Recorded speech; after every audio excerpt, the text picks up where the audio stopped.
महादेव की प्रेरणादायक कहानी, बच्चों को पढ़ाई का महत्व सिखाते हुए। प्राचीन समय की बात है।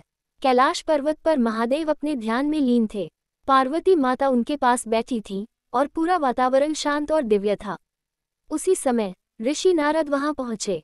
नारद जी ने महादेव से कहा, हे भोलेनाथ, आजकल पृथ्वी पर बच्चे पढ़ाई में ध्यान नहीं देते। उनका मन खेल कूद और आलस्य में फंसा रहता है। आप ही कुछ उपाय बताएं जिससे वे शिक्षा का महत्व समझ सकें। महादेव ने नारद जी की बात ध्यानपूर्वक सुनी और मुस्कुराते हुए बोले, तुम चिंता मत करो, मैं स्वयं इस समस्या का समाधान करूंगा। मैं बच्चों को पढ़ाई का महत्व समझाने पृथ्वी पर जाऊंगा। पहला दिन, गांव में महादेव का आगमन। महादेव एक साधारण साधु के रूप में गांव पहुंचे। उन्होंने देखा कि बच्चे गली मोहल्लों में खेल रहे थे।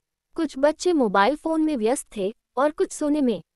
वे गांव के चौपाल पर जाकर बैठे और बच्चों को पास बुलाया। उन्होंने एक कहानी सुनानी शुरू की। बहुत समय पहले की बात है। एक शेर का बच्चा जंगल में अकेला था। उसे समझ नहीं आ रहा था कि शिकार कैसे किया जाए। उसकी मां ने उसे सिखाने की बहुत कोशिश की, लेकिन वह सीखने में रुचि नहीं दिखाता। एक दिन वह भूखा रह गया क्योंकि उसने शिकार करना नहीं सीखा था। तब उसे एहसास हुआ कि अगर उसने समय पर ध्यान दिया होता तो वह भूखा न रहता। महादेव ने बच्चों से पूछा, क्या तुम समझ पाए इस कहानी का अर्थ? एक बच्चे ने कहा, अगर हम समय पर सीखेंगे नहीं तो भविष्य में समस्या होगी। महादेव ने सिर हिलाकर सहमति जताई। बिल्कुल सही, शिक्षा भी शेर के शिकार की तरह है। अगर तुम अभी नहीं सीखोगे तो जीवन में कठिनाइयों का सामना करना पड़ेगा। दूसरा दिन, बच्चों की जिज्ञासा। दूसरे दिन महादेव ने एक बड़ा पत्थर चौपाल पर रख दिया और बच्चों को बुलाकर बोले, अगर तुम में से कोई इस पत्थर को उठा ले तो उसे मैं पुरस्कृत करूंगा। सभी बच्चे पत्थर उठाने की कोशिश करने लगे, लेकिन पत्थर बहुत भारी था। किसी से नहीं उठा। महादेव ने कहा, ये पत्थर तुम्हारी समस्याओं की तरह है। अगर तुम कमजोर रहोगे तो इसे कभी नहीं उठा पाओगे, लेकिन अगर तुम मेहनत करोगे, अपने शरीर और दिमाग को मजबूत बनाओगे, तो ये तुम्हारे लिए हल्का हो जाएगा। शिक्षा ही तुम्हारे दिमाग को इतना मजबूत बनाती है कि तुम किसी भी समस्या को हल कर सको। बच्चों ने पूछा, लेकिन हम पढ़ाई में ध्यान कैसे लगाएं? महादेव ने कहा, मैं तुम्हें कुछ सरल नियम बताऊंगा। अगर तुम उनका पालन करोगे तो पढ़ाई तुम्हारे लिए सरल और मजेदार बन जाएगी। महादेव के पढ़ाई के नियम। 1. समय की पाबंदी। महादेव ने कहा, हर दिन पढ़ाई का एक समय तय करो और उसी समय पढ़ाई करो। इससे तुम्हारा दिमाग उसी समय पढ़ने के लिए तैयार रहेगा। 2. छोटे लक्ष्य बनाओ। अगर तुम पूरे पहाड़ को एक बार में उठाने की कोशिश करोगे तो असफल हो जाओगे।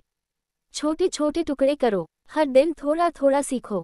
3. ध्यान केंद्रित करो। पढ़ाई के समय केवल पढ़ाई पर ध्यान दो।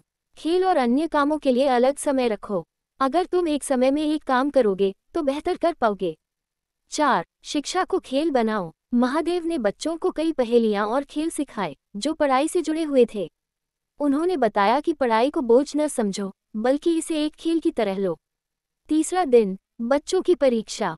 तीसरे दिन महादेव ने बच्चों को कुछ प्रश्न पूछे और उनकी समझ को परखा। उन्होंने देखा कि बच्चे अब पहले से अधिक रुचि के साथ पढ़ाई करने लगे थे।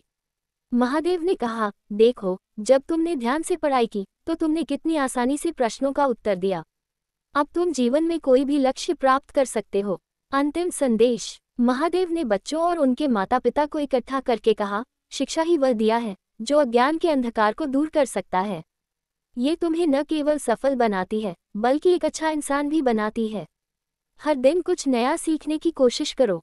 बच्चों ने वादा किया कि वे महादेव के बताए नियमों का पालन करेंगे। महादेव ने आशीर्वाद दिया और कैलाश वापस लौट गए। ये कहानी हमें सिखाती है कि पढ़ाई का महत्व केवल अच्छे अंक लाने में नहीं है, बल्कि यह हमें जीवन की चुनौतियों का सामना करने लायक बनाती है। जय महादेव।